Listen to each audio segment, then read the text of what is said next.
안녕하세요, 성도 여러분. 주일에 뵌 것이 며칠 전 같은데, 금요일이라니 시간이 지체 없이 흐르는 것 같다고 느껴지는 하루인 것 같습니다. 한 주 동안 은혜롭게 잘 보내셨는지요? 이번 주에는 특히나 비가 야무지게 내려왔던 것 같은데요. 오늘 주님께서 주시는 금요일의 말씀을 통하여서 여러분께도 성령의 비가 스며들 수 있기를 기대합니다. 여러분은 삶에서 최종 목적이 무엇이십니까?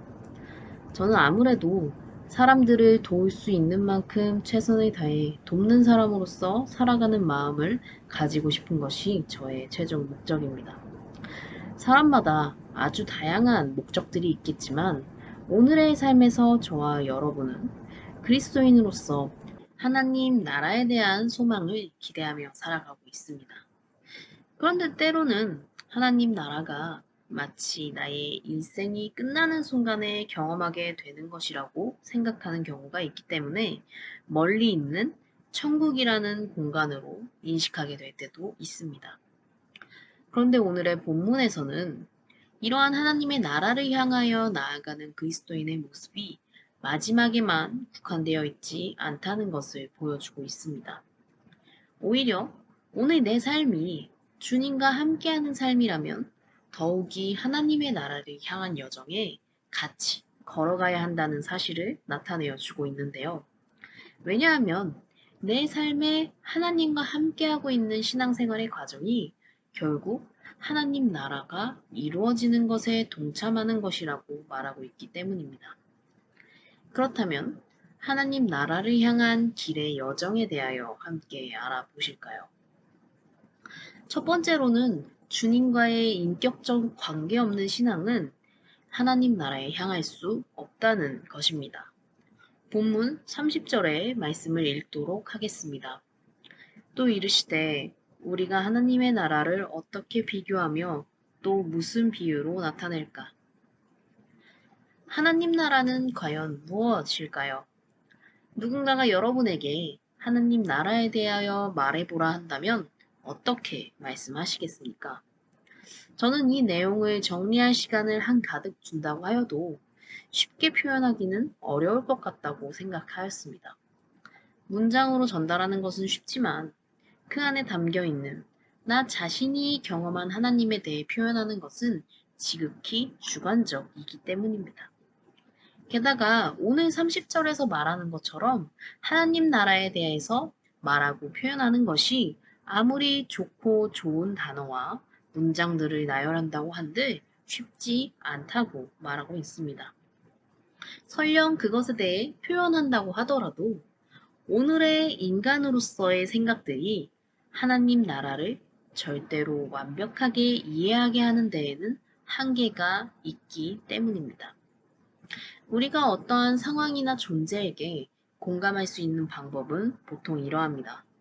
사람은 어떤 것에든 공감할 수 있는 능력이 있습니다. 하지만 그것에 대하여 마음 깊이 공감할 수 있는 특정한 사례들은 보통 실제로 자신이 그것을 경험해 보았을 때 그 영향이 크다고 할 수 있습니다. 그리고 그 경험들이 결국 서로 간의 깊은 유대감으로 형성이 되고 공동체가 되기도 합니다. 이는 하나님과 나와의 관계에서 신앙생활에서도 유효합니다. 만약 내가 하나님과의 개인적인 만남이 없다면 어떻게 될까요? 그 많고 무수한 하나님에 대한 경험을 나누는 사람들의 간증과 또한 하나님의 이야기들, 말씀들, 설교들은 반쪽짜리로밖에 느껴질 수밖에 없습니다. 하나님의 마음과 하나님 나라에 대한 표현들을 이해하는 범위가 현저하게 줄어들 것입니다. 이는 신앙생활에서의 영적인 성장의 장벽임과 동시에 나라는 개인이 하나님의 사랑을 경험하는 기쁨과 누림을 알지 못하는 슬픈 상황이라는 것입니다.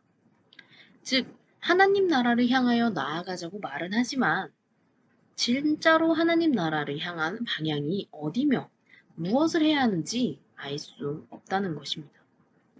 만약 하나님과 연결된 경험이 단 한 번도 없단 말입니다.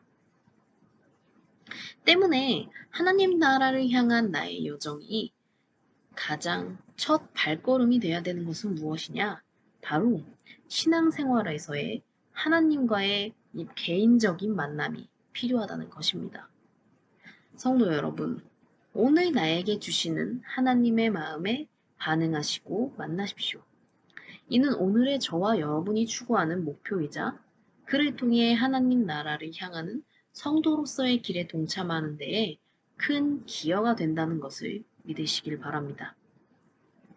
하나님 나라를 향한 여정의 두 번째는 하나님 나라는 작은 씨앗이 심겨질 때에 만들어진다는 것입니다.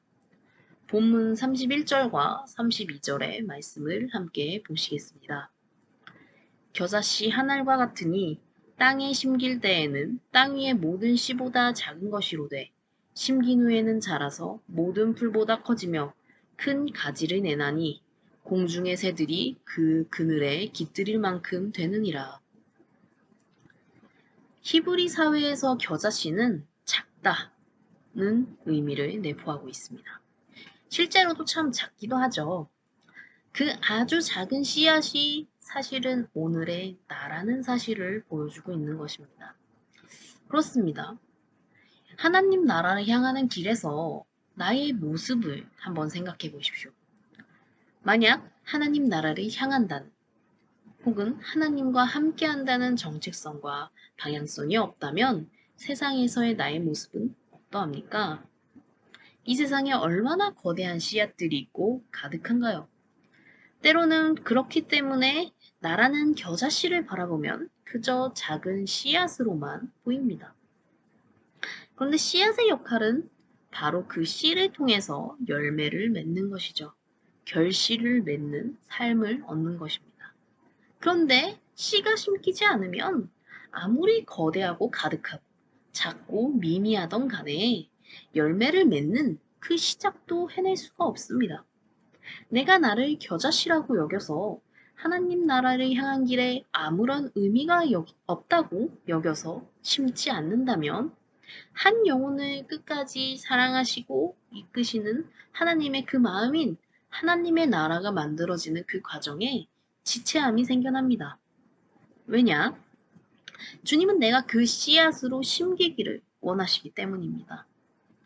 주님께는 세상에서의 그저 작은 겨자씨로서의 내가 아니라 하나님 나라의 열매를 맺을 수 있게 하는 사랑의 근원이기 때문입니다. 그것은 단순하게 열매를 맺어서 하나님이 큰 이익을 얻기 위해서가 아닙니다. 내가 주님의 사랑으로 열매를 맺을 때, 결실을 얻을 때, 그 과정과 결과 속에 있는 그 주님의 사랑을 내가 알 수 있고, 경험할 수 있고, 기쁨으로 살아갈 수 있기 때문입니다. 그렇기에 오늘의 내가 그 씨앗을 심기를 원하시는 것입니다. 게다가 32절 앞부분에서는 이렇게 말합니다. 심긴 후에는 자라서 모든 풀보다 커지며 큰 가지를 내나니 내가 나를 겨자씨로 여겨서 심지 않는다면 자라서 모든 풀보다 커지며 큰 가지로 성장할 수 있는 기회를 스스로 버리는 것과 같습니다. 이도 마찬가지로 하나님 나라를 완성하는 데 어려움이 되겠죠. 주님께서는 언제나 나를 그 어떤 것보다 큰 가지로 키워내고 싶어 하십니다. 그리고 그렇게 하실 능력이 있으시고 그만큼 사랑을 주시는 분이십니다. 그런데 내가 그것을 모르고 나의 씨앗 형태의 작은 것만 보고 위대한 가능성을 보지 못한다면 나 자신에게도 슬픈 일인가 동시에 하나님의 사랑을 온전히 누리지 못하는 모습에 주님께서도 슬퍼하실 것입니다. 성도 여러분, 하나님 나라를 향한 그 길에 함께하기를 원하시나요? 그렇다면 작은 씨앗을 심어야 합니다. 나라는 씨앗을 심어야 합니다. 내가 정말 주 안에서 심겨 갈 때 주님의 큰 계획 속에서의 나는 땅 위의 모든 씨보다 작음에도 그 안에서 큰 가지를 만들어내시고 그를 통하여 하나님 나라를 만들어내는 그 순간에 우리 모두가 함께하기를 주님께서 원하고 계십니다. 세 번째는 세상의 보금자리가 되어주는 것이 하나님 나라를 향하는 길입니다. 32절의 말씀을 다시 한번 보겠습니다. 심긴 후에는 자라서 모든 풀보다 커지며 큰 가지를 내나니 공중의 새들이 그 그늘에 깃들일 만큼 되느니라. 하나님의 나라를 향한 길에 주님은 나라는 씨앗을 심어 모든 풀보다 크게 하고 큰 가지로 성장시키도록 인도하십니다. 그런데 그렇게 하는 가장 결정적인 이유는 바로 32절의 후반절에 나옵니다. 공중의 새들이 그 그늘에 깃들일 만큼 키우신다는 것입니다. 결실을 얻는 것 아주 중요합니다. 그런데 그 과정에 필요한 것은 무엇일까요? 열매를 얻거나 큰 가지로 성장해 나아가는 그 오랜 시간 동안에 심겨지고 물을 받고 빛을 쐬고 영양분을 먹고 삶을 살아가면서 많은 인고와 기쁨의 시간을 보내는 것입니다. 그런데 그 모든 과정에 온전히 나 혼자만의 힘을 통해 결실을 얻어내었다고 볼 수 있을까요? 주님께서 그리고 나의 주변을 통해서 심기고 성장시키고 또한 나의 그늘이 되어주시고 아픔과 고통의 떼약볕을 피하게도 해주셨다는 사실입니다.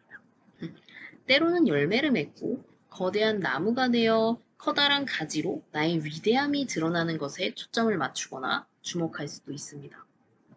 하지만 그랬다면 32절의 전반부만 남아 있었을 것입니다. 모든 풀보다 커지고 큰 가지를 내는 것에서 말입니다. 그러나 후반부의 공중의 새들이 깃듭니다. 이것이 바로 하나님 나라의 가장 중요한 목적임을 말해주고 있는 것입니다. 작은 겨자씨로서의 내가 심겨서 나만 결실을 맺거나 거대한 가지로 뻗치는 것이 전부가 아니라는 것입니다.